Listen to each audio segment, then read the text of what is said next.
ગુલાબના ફૂલને અંગ્રેજીમાં કહેવાય રોજ. ગુલાબના ફૂલને અંગ્રેજીમાં કહેવાય રોજ. બોમ્બે કરાચી હલવો ખાવાનું મન થાય દરરોજ. તો ચાલો આપણે બનાવીએ બોમ્બે કરાચી હલવો.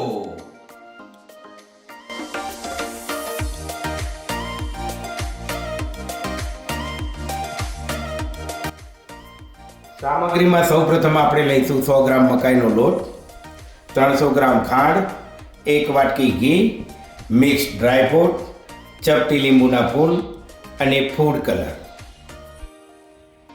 હવે આપણે હલવો બનાવતા પહેલા ખાંડની ચાસણી તૈયાર કરીએ.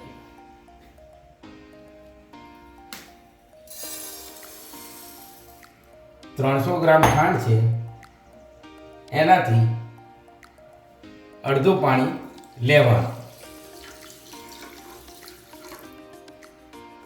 અને ધીમા તાપે થવા દેવાનું. પાણી ઉમેર્યા બાદ આવી રીતે સતત હલાવતા રહેવું. ખાંડ પૂરેપૂરી ઓગળી જવી જોઈએ. તમે જોઈ શકો છો કે આપણી ખાંડ ધીરે ધીરે ઓગળવા માંડી છે. હવે સંપૂર્ણપણે ઓગળી જાય ત્યાં સુધી હલાવતા રહે. તમે જોઈ શકો છો આપણી 5 જ મિનિટમાં ખોળ ઓગળી જાય છે. હવે આપણે મકાઈના લોટમાં 1/4 જેટલું પાણી અંદર ઉમેરી અને મિક્સ કરીશું.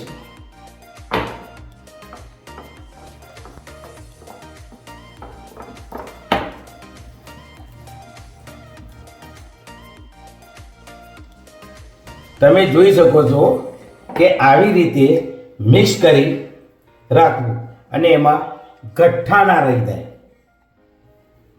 જો ગઠ્ઠા રહી જાય તો તમારે 1 ગ્લાસ જેટલું પાણી ઉમેરી અને મિક્સ કરવું. એકદમ પાતળું બનાવી દેવું. હવે આપણે અડધી વાટકી ઘી નાખી ધીમા તાપે થવા દઈશું. ઘી ગરમ થયા બાદ આપણે મકાઈનો લોટ અંદર ઉમેરી દઈશું. ધીમા તાપે આપણે એને હલાવતા રહીશું.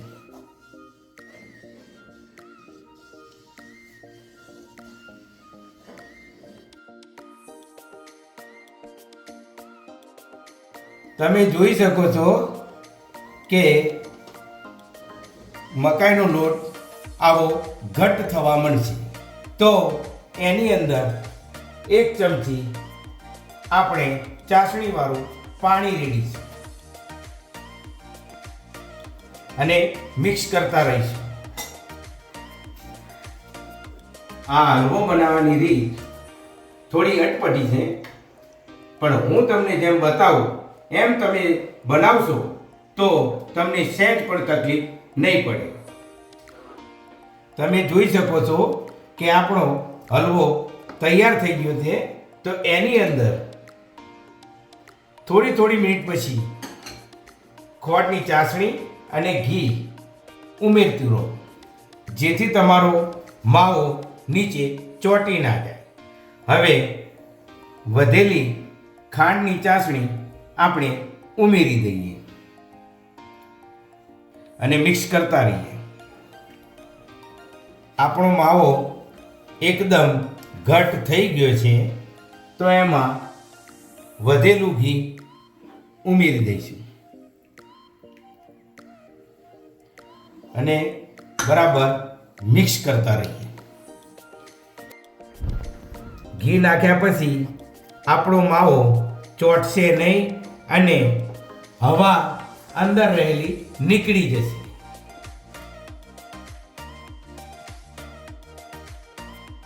લીંબુના ફૂલને પાણીમાં ઓગાળી અંદર ઉમેરી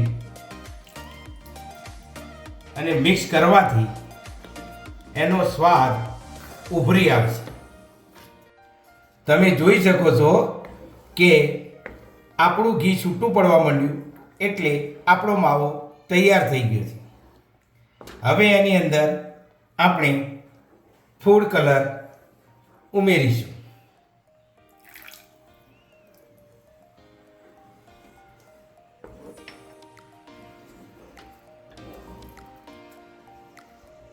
ફૂડ કલર સંપૂર્ણ રીતે મિક્સ થયા બાદ એની અંદર આપણે થોડા ડ્રાયફ્રૂટ ઉમેરીશું.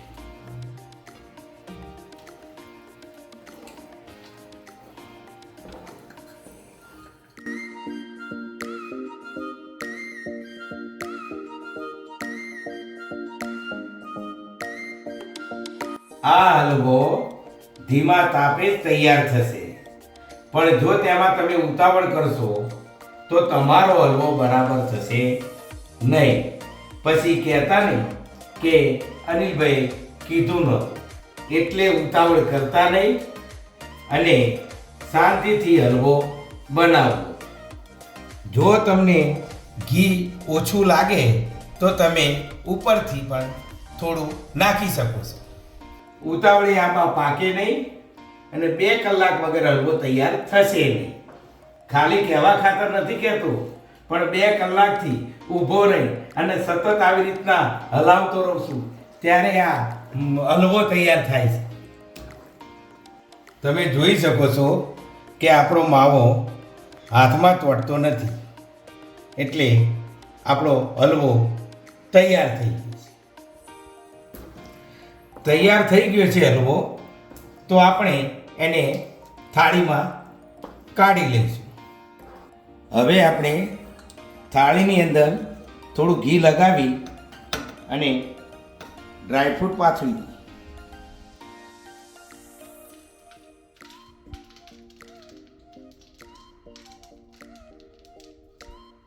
હવે તૈયાર થઈ ગયેલો હલવો થાળીમાં કાઢી લઈએ.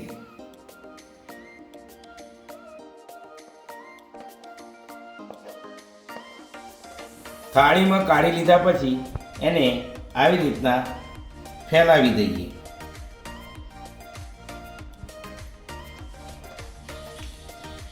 આવી રીતે થાળીમાં ફેલાવી દીધા બાદ એને 2 થી 3 કલાક સુધી ફ્રીજમાં મૂકી દઈએ.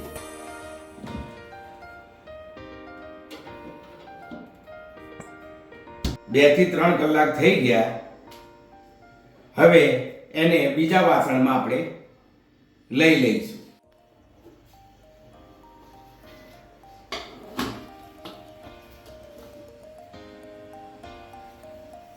હવે એને આપણે સરખી સાઈઝમાં કટ કરીશું.